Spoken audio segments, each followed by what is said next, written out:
Hey, it's Vince Marotta, and welcome to another edition of Pack Mentality here on Arizonasports.com, where we take a look back at what's happened in the Conference of Champions and what's coming up. Week 7 is in the books, and here's what we learned. We learned that Notre Dame's defense is really good, and Stanford lacks creativity when they need a touchdown down by the goal line.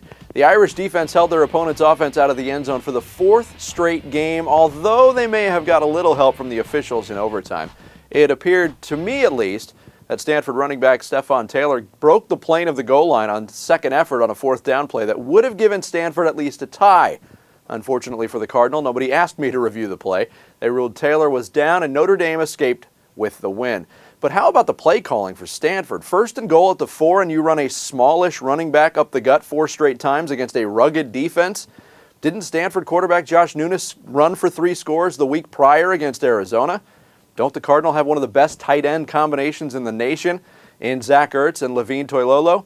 A little imagination and the Cardinal could have knocked the Irish from the ranks of the unbeaten. We learned that Oregon State is for real. No Sean Mannion, no problem. The Beavers got 3 touchdown passes from backup Cody Vass in a 42-24 win over BYU in Provo. Things are getting interesting in Corvallis, and the schedule is pretty favorable until November 24th when the Civil War takes place.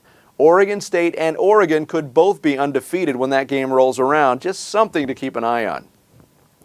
Since most teams in the conference are at the midway point of their schedule, I thought I'd give out some mid-season Pac-12 awards. For Offensive Player of the Year, in somewhat of a surprise, I'm giving it to Arizona quarterback Matt Scott. The senior has thrown for almost 2,100 yards. That's almost 350 per game, and he's second among Pac-12 quarterbacks in rushing yardage. He makes Rich Rod's offense go, and the offense is certainly not the reason that the Wildcats are 3-3 at the midway point of the season. On defense, there are a few players having outstanding seasons, but Arizona State defensive tackle Will Sutton has been absolutely dominant. Sutton leads the conference in sacks with 8.5 and is 4th in the nation in tackles for loss. He's been the heart and soul of the conference's best defense to this point. For Coach of the Year, it's easy to get caught up in what first-year coaches Todd Graham of Arizona State, Jim Mora of UCLA, and Arizona's Rich Rodriguez have done, but this award goes to Mike Riley at Oregon State. The Beavers are coming off a putrid 3-9 campaign in 2011, but find themselves 5-0 and in the top 10 in the country so far in 2012. 3 of Oregon State's 5 wins have come on the road, and he's had to endure the loss of quarterback Sean Mannion. But the Beavers just keep rolling along. Last week on the picks, I went 5-1, only misfiring on the Oregon State win over BYU. Now the season record sits at 41-13. This week in the AP poll, there are 4 conference teams ranked. Oregon stays at number 2, while Oregon State jumps to number 8. USC is 11th, and Stanford is hanging on at number 22, with ASU, Washington, and Arizona all receiving votes. 5 games on the slate this week, including a great Thursday night affair, but we'll start with the Saturday schedule where the 22nd-ranked Stanford Cardinal visit Cal in Berkeley. That's right, the big game is here, and it's only mid-October. In fact, it's the earliest meeting ever between these two rivals in the 115-year history of the game. Cal has righted the ship with 2 straight wins, but things will be a little tougher this week with Stanford rolling into town. David Shaw's squad is a good football team that will come to Strawberry Canyon with a chip on their shoulder after getting screwed by the officials in South Bend last week. Yeah, I said it. The last 7 times Stanford has lost a game, they've responded with a win. Make that 8. I like the Cardinal 27-19. Colorado hits the road to take on number 11 USC. The Buffaloes actually played inspired football for a half last Thursday against Arizona State, but then the second half happened where they were outscored 31-0 on the way to a 51-17 loss. There's not a lot of breakdown here. This game should be the one where the USC offense puts everything together. Take the Trojans in a rout 59-13. Interesting matchup of 3-3 teams in Tucson between Washington and Arizona. The Wildcats are coming off a bye week, and it came at a good time for U of A's beleaguered defense. Arizona is 110th in the nation in total defense, 96th in scoring defense. Meanwhile, the road hasn't been kind to the Huskies. Their 2 road losses this season have come by an average of 34.5 points.